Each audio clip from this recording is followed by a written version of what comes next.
Bonsoir à tous. Le titre de ces soirées vous a peut-être un peu choqué. Pompes funèbres en deuil. J'aurais même voulu un autre titre, plus choquant encore, comme par exemple Échec au croque-mort, ou encore La Camarde a reculé. Demain, c'est la Toussaint. Aucun autre moment de l'année n'est aussi approprié pour en parler que celui-ci, ce jour où les vivants vont visiter les morts. De son vivant, notre Seigneur a sorti 3 personnes de leur mort. Il en a peut-être ressuscité plus, mais le texte biblique ne nous en rapporte que 3. Et c'est de ces 3 morts ramenés à la vie que nous allons nous entretenir ce soir, demain soir, après-demain soir et le jour suivant. Nous allons lire ces textes et les aborder au fur et à mesure qu'ils vont se présenter à nous. Tout d'abord, dans l'évangile de Luc au chapitre 8 et au verset 40, j'attends quelques instants, quelques amis ont leur Bible avec eux, donc Luc 8 et verset 40. À son retour, Jésus fut reçu par la foule.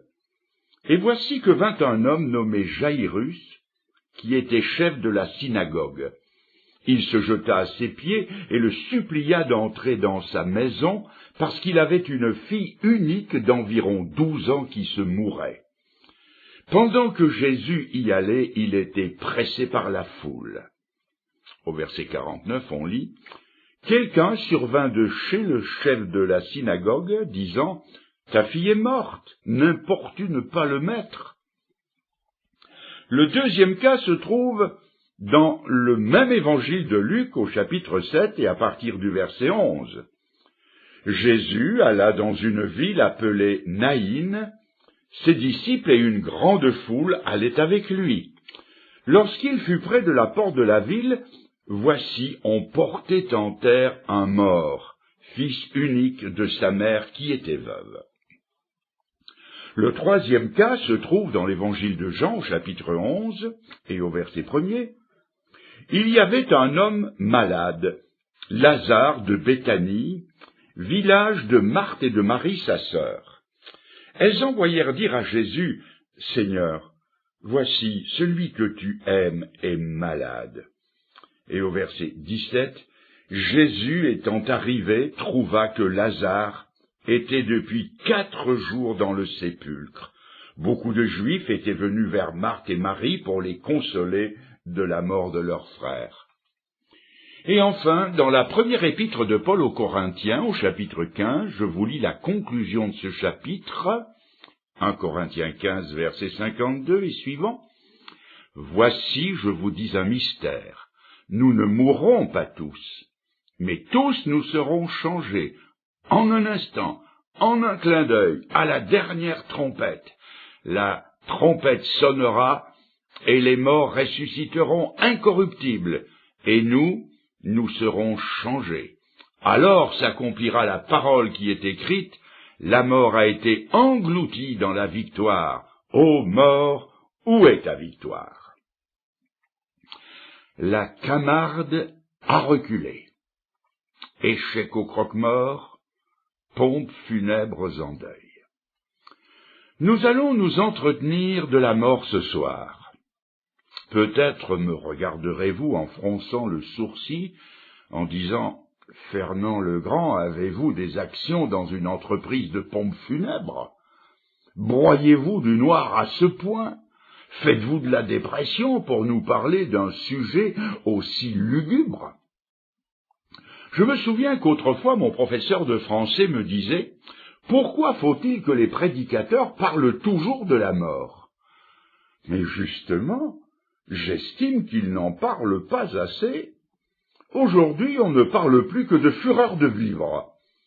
Et c'est pourquoi les gens sont si mal préparés pour l'échéance la plus redoutable et la plus universelle qui soit.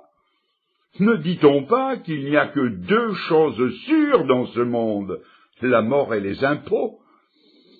Il vaudrait la peine de réfléchir un peu plus à notre fin, comme le faisait Moïse dans sa prière du psaume 90. Enseigne-nous à bien compter nos jours, afin que nous appliquions nos cœurs à la sagesse.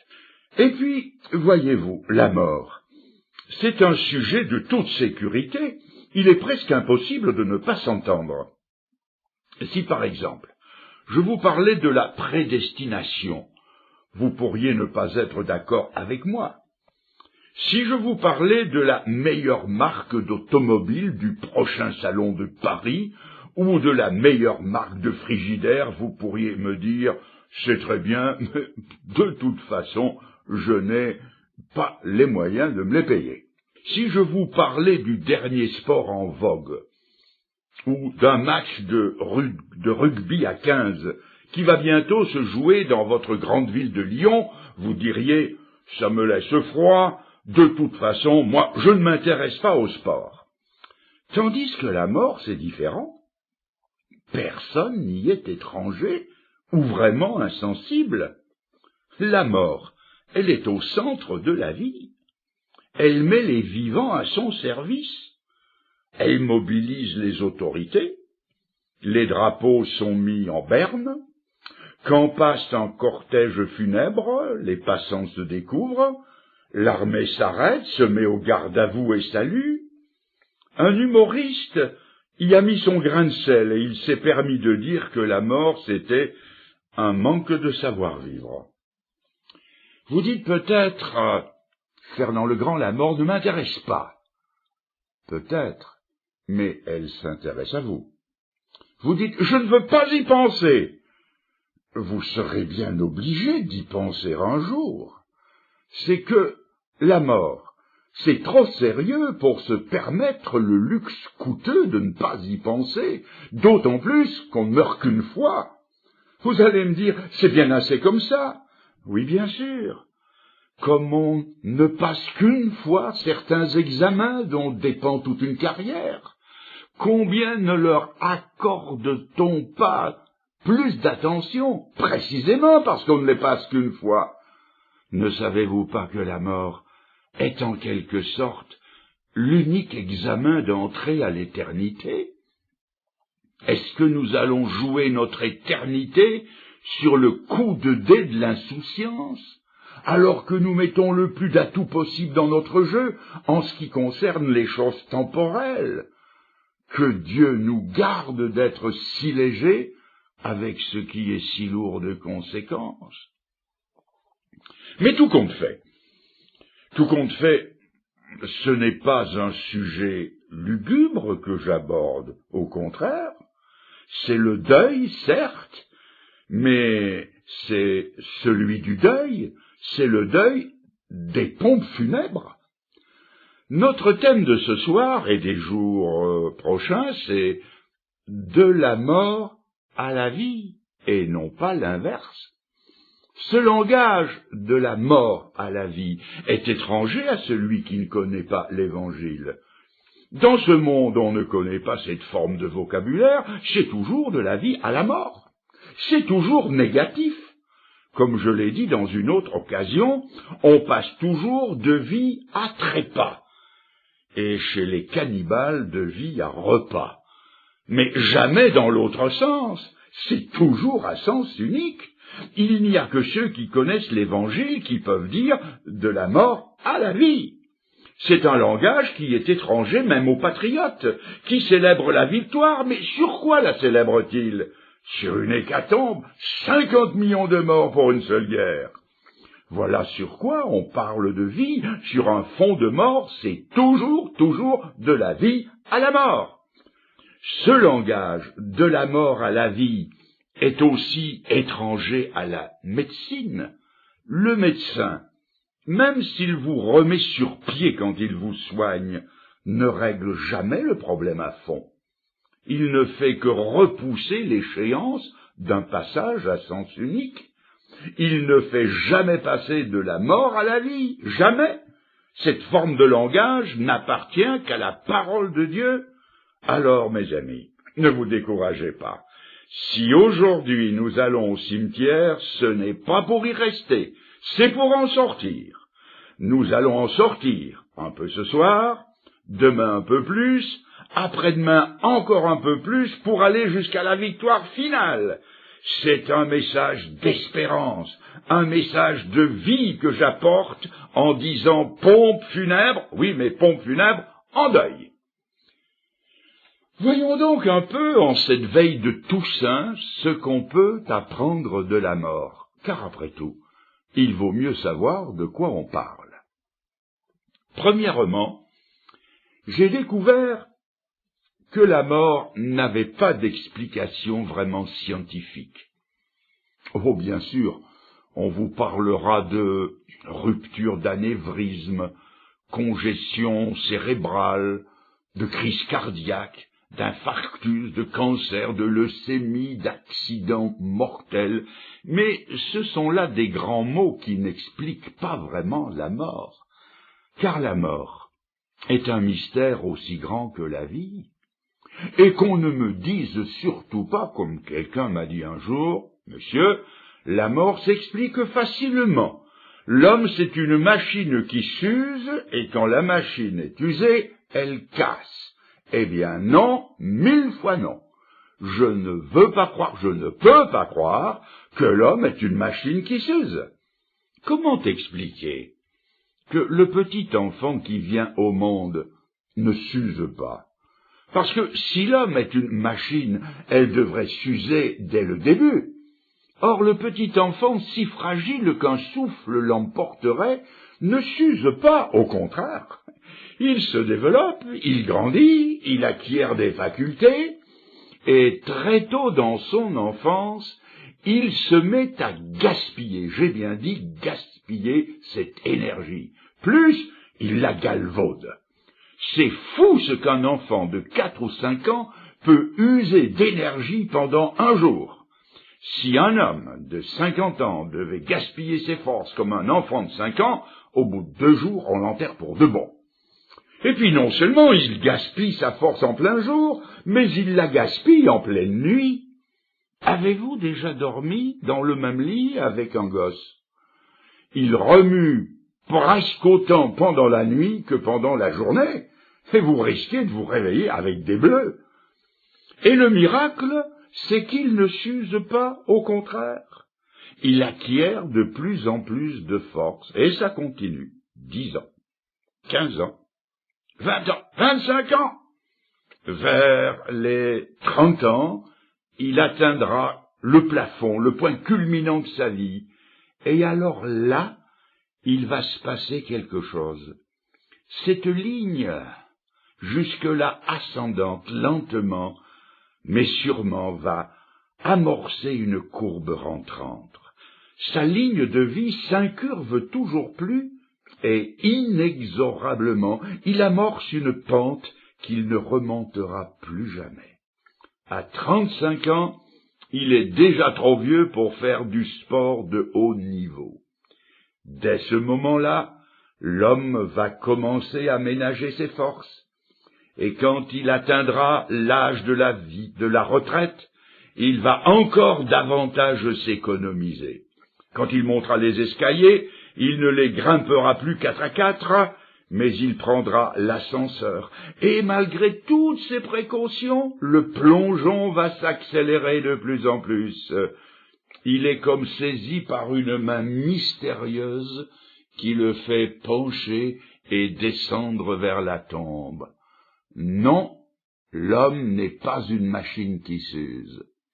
Le secret douloureux de la mort se trouve en celui qui, au jardin d'Éden, a dit au premier couple humain, « Le jour où tu pécheras, tu mourras ».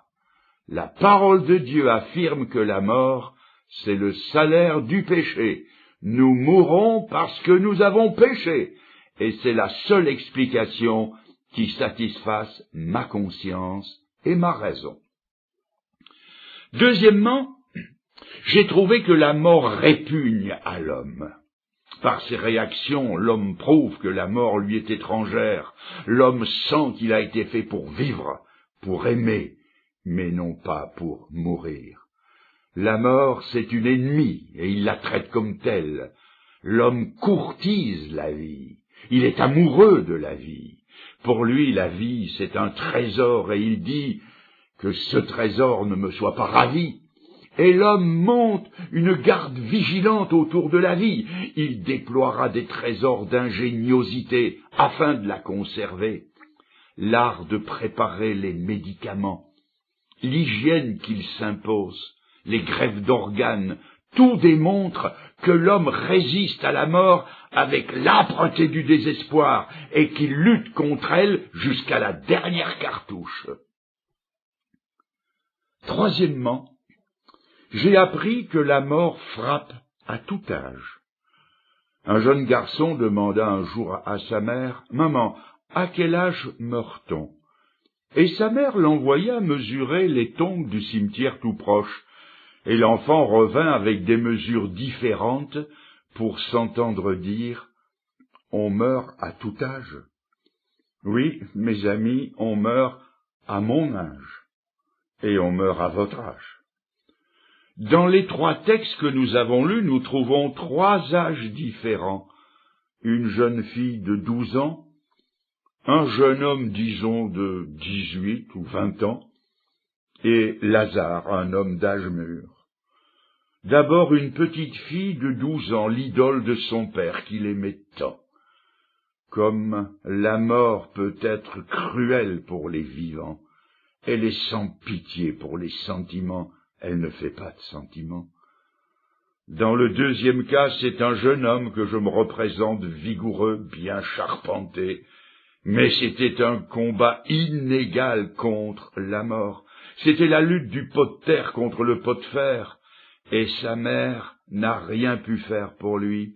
Tout son amour pour son fils n'a pas pu faire fléchir la mort. Elle a senti son fils qui lui glissait entre les doigts.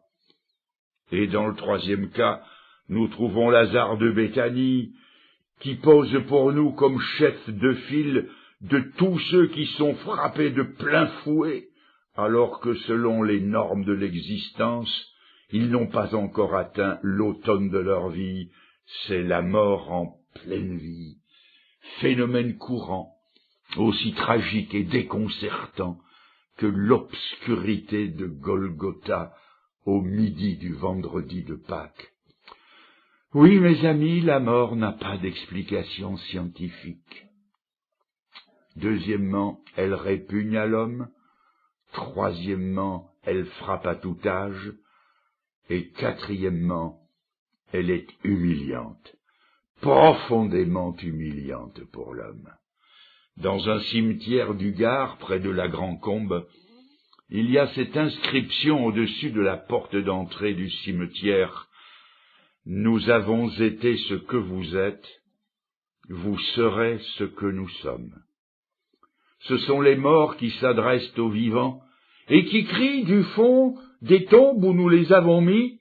« Nous avons été ce que vous êtes, mais vous serez ce que nous sommes. » C'est la corruption qui ricane, sûre d'avance de sa victoire sur la vie. C'est la pourriture qui se gauze de la fraîcheur.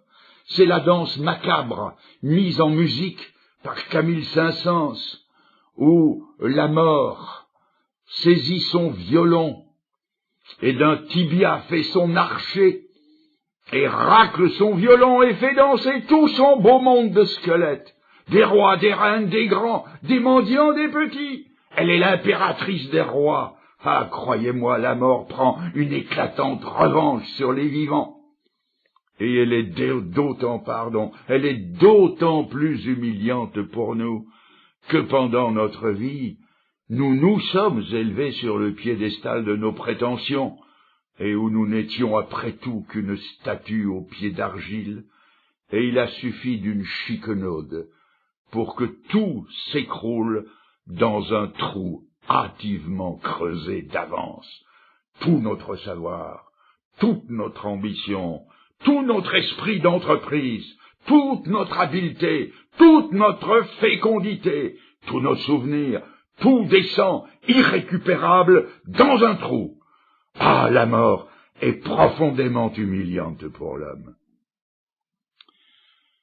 Quatrièmement, elle est inévitable.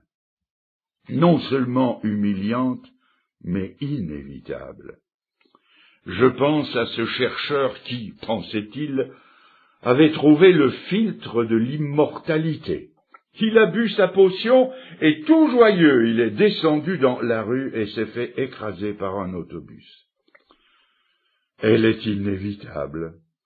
On a beau ne pas penser à elle, on ne peut pas l'empêcher de penser à nous. Et autant nous aimons la saluer de loin, autant elle aime nous saluer de près. Et certains d'entre nous, et j'en suis, ont été jusqu'à la frôler de près, la Camarde, et comme mue par un caprice, comme une courtisane perverse qui croit se faire désirer, elle s'est esquivée,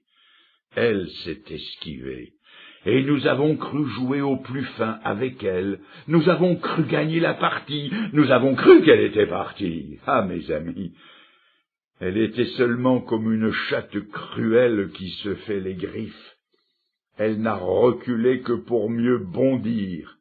Et un jour, elle nous rencontrera au carrefour, au moment où nous ne nous y attendons pas. On tombera nez à nez avec elle, et plongeant son regard macabre droit dans nos yeux, elle nous dira dans un souffle, « Viens !» et nous partirons. Le psaume 139 au verset 7 dit « Où fuirai-je loin de ton esprit ?» Et cette phrase peut-être, qui est attribuée à l'esprit, peut être attribuée à la mort, que l'on ne peut pas fuir non plus. Si je monte aux cieux, tu y es. Si je me couche au séjour des morts, t'y voilà. Si je prends les ailes de l'aurore et que j'aille habiter à l'extrémité de la mer, là aussi ta main me saisira. Un conte oriental rapporte qu'un jour, un jeune homme a rencontré la mort dans la rue. Celle-ci l'a dévisagé avec une telle attention soutenue qu'il a pris peur. Terrorisé, il a couru chez son maître et lui a raconté la raison de son effroi. « La mort m'a regardé, et elle est venue me chercher. Maître, laisse-moi m'enfuir au loin dans la ville de Samara. Je veux m'enfuir à Samara. » Le maître, une fois son serviteur parti, rencontra la mort et lui a demandé « Pourquoi as-tu regardé mon jeune serviteur avec une telle insistance qu'il s'est enfui à Samara ?» Et la mort lui a répondu « C'est vrai, j'étais tellement étonné de le rencontrer ici, car j'ai rendez-vous avec lui demain à Samara. » Mes amis, même si nous prenions les ailes de l'aurore, même si après la Lune nous pouvions mettre nos pieds sur la planète Mars, la Camarde serait là à nous attendre avec son rictus sinistre, parce que l'Éternel Dieu dit dans le livre d'Abdias au chapitre 1 verset 4, « Quand tu placerais ton nid parmi les étoiles, je t'en ferai descendre. » Elle est partout, elle est dans l'espace, elle est dans la rue, dans l'autobus, dans nos foyers, dans nos meubles, elle s'installe dans notre confort et elle nous attend pour nous emporter avec elle, et quoiqu'elle ne soit jamais pressée, nous estimons qu'elle arrive toujours trop tôt. Cinquièmement, elle est irrémédiable. On ne lui connaît pas de remède et ses décisions sont sans appel. Avant sa mort, il paraît que le dictateur Joseph Staline faisait faire des épreuves sur des hommes de sa corpulence, de son tempérament, de son groupe sanguin, en vue de guérir la mort. Et après tous les essais, Staline a dit cette phrase « Les lois de la nature sont là, il faut s'y soumettre ». Autrefois, certains ont pensé je dis bien autrefois, que si l'on pouvait brancher les artères d'un jeune homme sur les artères d'un vieillard et mêler leur flux artériel l'un à l'autre pendant plusieurs heures, le jeune deviendrait plus vieux et le vieux deviendrait plus jeune. Mais même si l'on peut greffer des cœurs, ce n'est jamais qu'un sursis. Elle est irrémédiable. Et puis supposons qu'un jour les hommes trouvent le remède à la mort. Encore faudrait-il trouver le remède à la décrépitude physique. À quel âge cette décrépitude s'arrêterait-elle? Ce serait bientôt un problème social insurmontable. Surtout quand on pense qu'aujourd'hui, lorsque quelqu'un de 40 ans postule pour un emploi, on lui dit « Monsieur, vous êtes trop vieux ». Il faudrait alors créer des cités de vieillards dans un monde de vieillards, et pour permettre que les vieux vivent, il faudrait empêcher que les jeunes naissent. La Bible dit aussi « Les morts n'ont plus aucune part à ce qui se fait sous le soleil ». Cela se trouve dans la Bible, Ecclésiaste chapitre 9, verset 6, ce qui veut dire qu'on ne se convertit pas après sa mort. Perdu les occasions de se mettre en règle avec Dieu, perdu les occasions de servir Dieu, perdu les occasions de témoigner pour Jésus-Christ, perdu les occasions de faire du bien, de dire un mot aimable, de souffrir injustement, de pardonner une offense. Et vous, mes jeunes amis, car il y a quelques enfants parmi nous, si Dieu vous reprenait votre maman, fini l'occasion d'être aimable avec elle, de lui rendre service, de lui être obéissant. Ah, mes amis, que de regrets tardifs, que de mea culpa à retardement, pour n'avoir pas voulu comprendre que la terre sur laquelle nous vivons, c'est la terre des occasions, sur lesquelles la mort vient écrire le mot « fin ». Les morts n'ont plus aucune part à ce qui se fait sous le soleil. Sixièmement, elle inspire la peur. La Bible dit dans Job 18, la Bible dit qu'elle est le roi des épouvantements. Oh, je sais, vous allez peut-être me citer tel cas de tel athée ou de tel indifférent qui est mort apparemment dans la paix. Je sais qu'il y a des exceptions, d'ailleurs comme en grammaire. Mais en grammaire, une exception ne détruit jamais une règle. Ne faisons jamais une règle d'une exception. L'homme qui n'est pas réconcilié avec Dieu et qui arrive au seuil de l'éternité en possession de toutes ses facultés et qui n'est pas angoissé, mes amis, cet homme n'est pas encore né. J'ai ici une feuille sur laquelle j'ai relevé quelques faits historiques. Talleyrand, cet ancien évêque devenu homme d'État, sur son lit de mort a dit « Je suis en train de souffrir les angoisses des damnés ». Mirabeau, le plus grand orateur de la Constituante, a dit « Donnez-moi à boire du laudanum pour m'empêcher de penser à l'éternité ». Et le cardinal Mazarin, cette superbe fripouille, a dit « Oh, ma pauvre âme, qu'advient-il de toi? Où vas-tu » Et la reine Élisabeth I d'Angleterre a dit « Tout mon royaume pour encore 1 minute de vie ». Voltaire s'est écrié « Je suis abandonné de Dieu et des hommes, je suis perdu, oh je voudrais n'être jamais né, et je vais aller en enfer, ô Christ, ô Jésus-Christ » Et Charles IX, qui le jour de la Saint-Barthélemy, d'une fenêtre du Louvre, arquebusait ses sujets huguenots, qui tentaient de fuir, et, alors qu'il agonisait dans une suée de sang, a dit « Que de sang, que de meurtre, que de mauvais conseils j'ai suivis, je suis perdu et je m'en rends bien compte. » Et l'anglais Thomas Paine, le publiciste matérialiste, auteur d'ouvrages athées, « Je donnerais des empires si je les possédais, pour ne pas avoir écrit et publié mon livre, L'âge de la raison. Ô Seigneur, aide-moi, Christ vient à mon secours, c'est un enfer que d'être laissé seul maintenant. Mes amis, témoignage écrasant. Oui, elle inspire la peur, elle est le roi des épouvantements.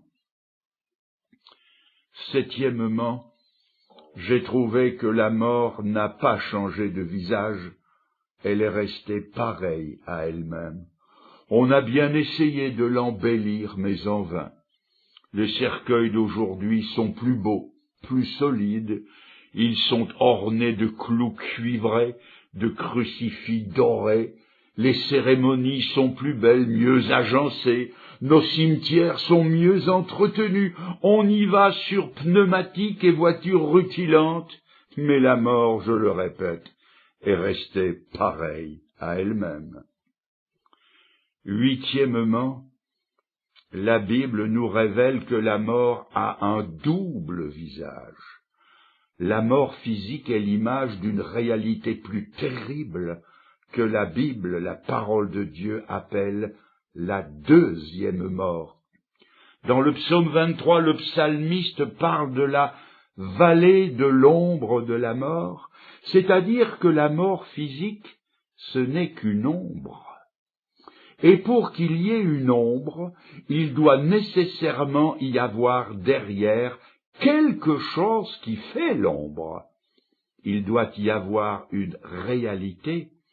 La mort physique, ce n'est que l'ombre de quelque chose de plus grave que la Bible appelle la deuxième mort, l'étang de feu et de soufre.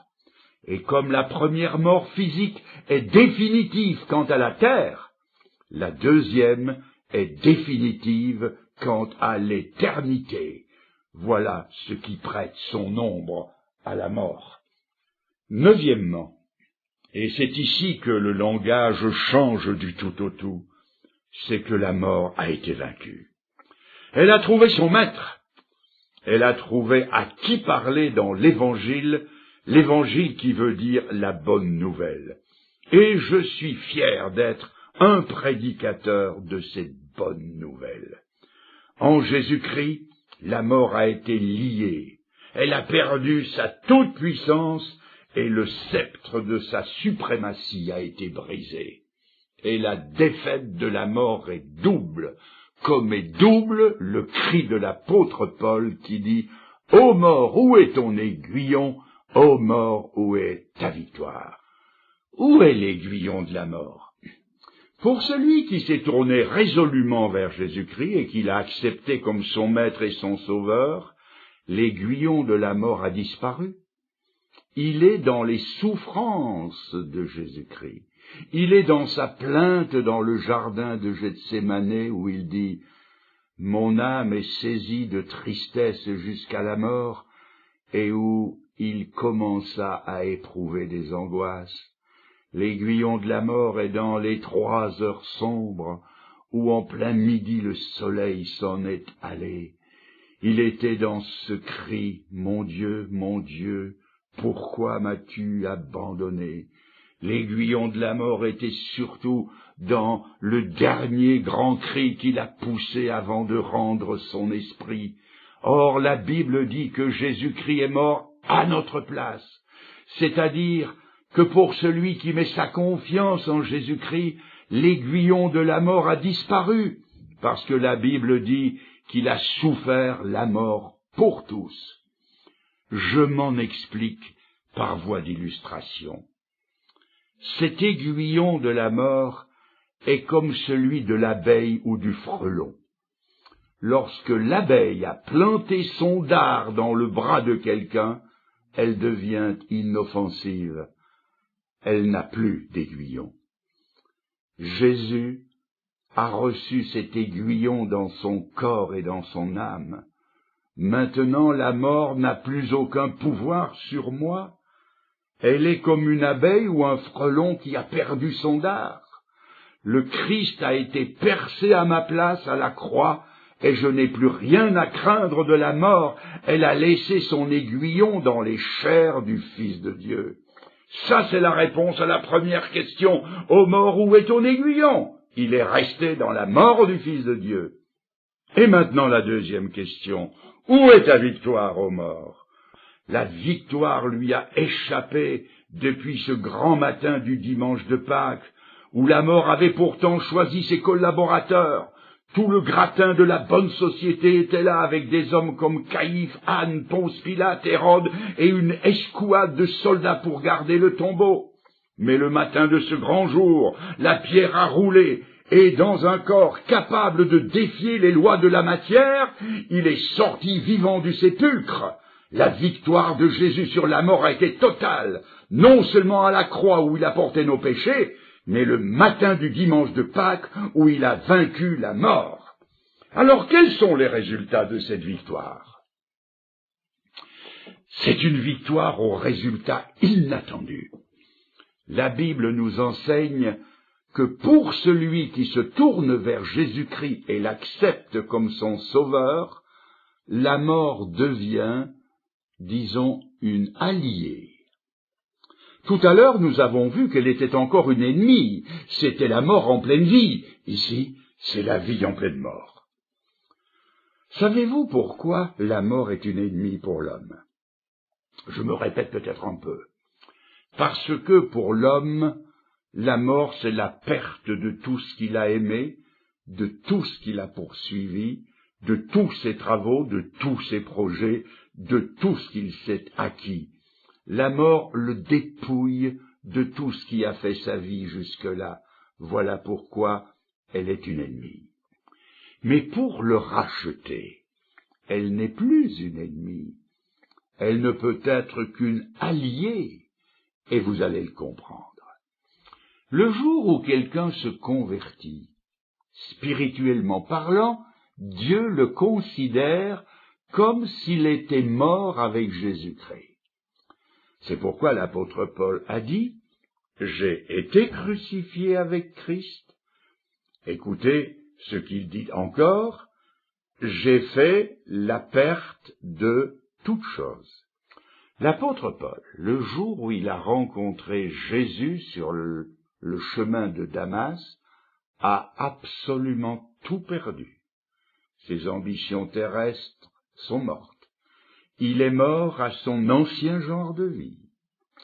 Alors la mort, ne pouvant plus rien lui prendre, puisqu'il avait déjà tout perdu, elle ne pouvait donc plus que lui apporter. C'est ce qu'il dira dans l'Épître aux Philippiens, chapitre 1, 21, « Pour moi, vivre, c'est Christ, et la mort m'est un titre. » La mort m'est un gain. Paul n'était pas le pleurnichard à dire « Mon Dieu, ajoutez 15 jours ou 15 années à ma vie ». Non, quand il parlait de la mort, il disait « J'ai le désir de m'en aller et d'être avec Christ, ce qui est de beaucoup meilleur ». Et ce n'était pas chez lui, croyez-moi, ce n'était pas de la vaine prose, ce n'était pas qu'une théorie creuse.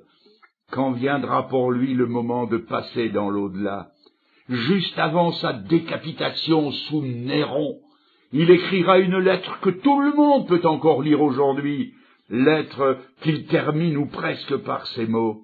« Le moment de mon départ approche. J'ai combattu le bon combat. J'ai achevé la course, j'ai gardé la foi.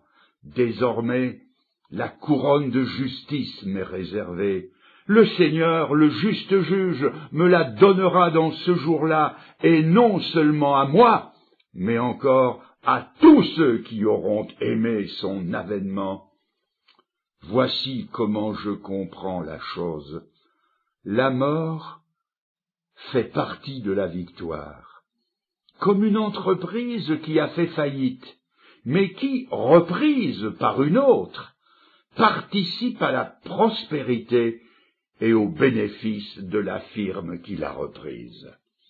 C'est ce que l'apôtre Paul avait bien compris, cette vieille nature charnelle qu'il portait en lui, contre laquelle il avait tant lutté, ce vieil homme, comme il l'aimait à l'appeler, duquel il disait « Je ne fais pas le bien que je veux, je fais même le mal que je ne veux pas », cette vieille nature allait être laissée derrière, comme un papillon laisse derrière lui l'enveloppe desséchée de sa chrysalide pour prendre son envol vers d'autres horizons. Ce cri qu'il avait lancé autrefois dans l'Épître aux Romains au chapitre 8, « Qui me délivrera de ce corps de mort ?» Eh bien, ce cri qui avait été partiellement répondu par le don du Saint-Esprit allait maintenant être pleinement et définitivement répondu par la mort de son corps. Pour Paul, c'était une amie qui lui ouvrait toutes grandes les portes du ciel. Je vous pose la question. Si la mort devait passer chez vous ce soir ou demain, serait-elle une amie? Serait-elle une victoire? Renfermerait-elle les espoirs que vous avez pour une vie vécue sur un plan plus élevé? Ah, bien sûr que si vous avez encore beaucoup à perdre, elle ne peut pas être une alliée. Ce serait la preuve que vous n'avez ni perdu ni rendu votre vie, parce que la Bible dit que là où est votre trésor, là aussi est votre cœur. Si donc vous voulez encore sauver une vie terre à terre qui vole bas au ras des pâquerettes, le Seigneur l'a dit, celui qui voudra sauver sa vie, cette vie-là, il la perdra. Mes amis, je bénis le Seigneur de ce que, depuis que je lui appartiens, oui, je suis mort. Je suis mort au monde. Cela ne veut pas dire que, à l'instar de Diogène, ce philosophe grec, je me suis dépouillé de tout pour n'avoir en tout et pour tout qu'un tonneau pour y vivre. Bien sûr que non. J'ai eu en son temps une 2 chevaux comme tout le monde, mais ma vie n'était plus dans ma 2 chevaux. J'ai encore une voiture à présent et je l'apprécie. J'ai une épouse, des amis, des enfants, je les aime, mais ils ne sont pas ma vie. J'ai un certain degré de confort et j'en bénis Dieu parce que presque chaque jour, mais ce confort n'est pas ma vie. Ce sont là des choses naturelles, utiles, normales, que le Seigneur ne condamne pas, mais elles ne sont que passagères. Elles nous sont prêtées pour un temps, mais elles ne sont pas ma vie. Avec Paul, je dis, c'est Christ qui est ma vie. Un cher frère, qui est auprès du Seigneur, avait appelé sa maison l'abri provisoire, parce qu'il n'y était que de passage. Ce n'était qu'un abri provisoire. Le jour où je me suis donné à Christ, le Seigneur n'a pas fait de moi un ermite qui se retire de tout et qui se prive de tout, ce qui serait contraire à son enseignement sur le sujet, puisque dans sa fameuse prière dite sacerdotale en Jean 17, il a dit « Père, je ne te prie pas de les ôter du monde, mais de les garder du mal. Non, je ne me suis pas retiré du monde.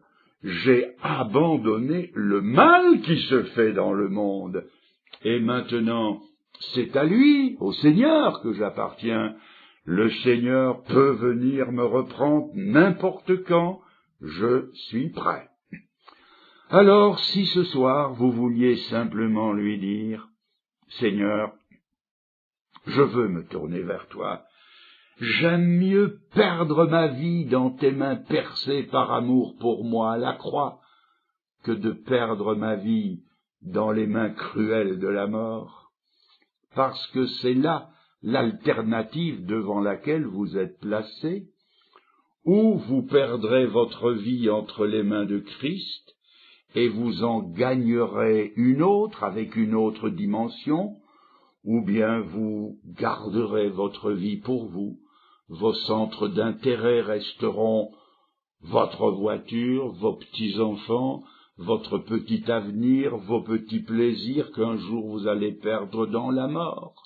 Tout ira dans un trou. pas seulement celui du cimetière, mais celui que la Bible appelle le puits de l'abîme, préparé pour le diable et pour ses anges, où il y aura des pleurs et des grincements de dents. Quant à moi, par la grâce de Dieu, j'ai fait mon choix. J'ai tout perdu à la croix. Mais il faut saisir la nuance. Il faut comprendre par là que j'ai perdu tout ce qui me perdait, tout ce qui me rendait malheureux. J'ai perdu mes péchés et la condamnation qui pesait sur mon âme. J'ai perdu tout ça et rien d'autre. Dites-moi, est-ce que j'ai l'air malheureux? Est-ce que j'ai une mine renfrognée? Est-ce que j'ai une tête comme une cafetière? Non, je ne suis frustré de rien. J'ai toujours ma voiture et je l'apprécie. Ma femme a un frigidaire, un aspirateur, un sèche-cheveux. J'habite une maison que j'aime bien, j'ai des amis que j'aime bien, j'ai encore une assez bonne santé, je l'aime bien aussi. Et je voudrais tellement que vous compreniez pourquoi Fernand le Grand est heureux. Il est heureux parce qu'en perdant tout, il a tout gagné. Absolument tout. J'ai gagné Christ et Christ est tout. Et si même un jour, en conduisant ma voiture, je trouve un arbre au milieu de la route, je sais où je vais. Je suis en paix, car Dieu a dit dans l'Épître aux Romains, il n'y a plus aucune condamnation pour ceux qui sont en Jésus-Christ. Ah, si vous vouliez perdre votre vie, alors le Seigneur vous en donnerait une autre, la sienne, contre laquelle la mort ne pourra rien. Il a dit, celui qui croit en moi vivra, quand bien même il serait mort. Jésus vous donnera une vie que la mort elle-même ne pourra qu'enrichir. Et cette vie, est-il écrit, elle est dans son Fils. Celui qui a le Fils a la vie. Mes amis, cela ne vous fait-il pas envie? Quel message que celui-là! Je le dis sans présomption, c'est le plus grand message du monde. Ce n'est pas le mien, c'est celui de la Bible. Si c'était le mien, ce ne serait pas le plus grand. La chose la plus importante du monde, c'est de pouvoir regarder la Camarde en face et de se dire, elle a reculé. Elle a reculé le matin de Pâques, et elle reculera désormais toujours. Le croque-mort n'aura pas toujours le dernier mot. Celui qui aura le dernier mot, celui de la victoire, c'est le Fils de Dieu. Et je me suis rangé de son côté. Avec lui, j'aurai donc le dernier mot. Voulez-vous vous ranger de son côté? Vous convertir à lui? C'est-à-dire perdre votre vie? Quitter certains plaisirs, certains amis, certaines lectures, certaines compagnies, certaines façons de parler, voire même certaines façons de s'habiller. Voulez-vous perdre tout ça dans la repentance au pied de la croix et dire « Seigneur, je dépose cela, je confesse cela, je l'abandonne. Seigneur, je consens à tout perdre pour tout gagner. » Et le Seigneur vous sauvera, et votre vie sera tout autre. Vous ne serez frustré, privé de rien. Vous ne perdrez que ce qui vous perd. Il comblera votre vie intérieure des richesses du ciel, comme le pardon, la paix, la sérénité, l'assurance du salut. Et quand la mort viendra, alors vous serez prêt à tout quitter. Votre vraie vie ne sera plus dans ces choses passagères, elle sera, comme le dit l'Épître aux Colossiens, cachée avec Christ en Dieu, réservée dans le ciel, car c'est là que nous attendons d'aller bientôt. Voulez-vous venir avec nous? Qu'allez-vous décider? Choisissez qui vous voulez servir, a dit le prophète qui a ajouté, « Voici, j'ai placé devant vous la vie et la mort. Choisissez la vie. » Et la vie, c'est Jésus-Christ. Dans les tout derniers instants de cette journée, avant de nous revoir demain et les jours suivants pour progresser dans cette étude, je vous propose de faire le point dans votre vie. Je vais prier courtement à la première personne du singulier pour que vous puissiez vous approprier cette prière, la suivre et la redire silencieusement à Dieu comme si elle était la vôtre. Alors nous nous inclinons et vous suivez cette prière, peut-être même votre cœur pourra-t-il la redire. Seigneur, dites-le lui, Seigneur, je n'ai jamais été bien à l'aise devant la pensée de la mort. Quand j'y pense, la Camargue me fait peur. Dites-le lui, elle me fait peur. Demain, Seigneur, j'irai peut-être au cimetière, mais je ne suis pas prêt pour y rester. Je ne suis pas prêt à comparaître devant toi. Seigneur, je veux m'y préparer ce soir. Dites-le lui. Je crois que Jésus a pris ma condamnation et est entré dans la mort à ma place. Je lui demande pardon pour mon genre de vie et pour les péchés que j'ai commis. Je crois qu'il a vaincu la mort par sa résurrection. Dites-le lui, Seigneur, je crois qu'il a vaincu la mort par sa résurrection. Parce que je crois qu'il est vivant, je veux me donner à lui et devenir son disciple. Merci, Seigneur, de m'accueillir ce soir. Merci, Seigneur. Merci. Amen.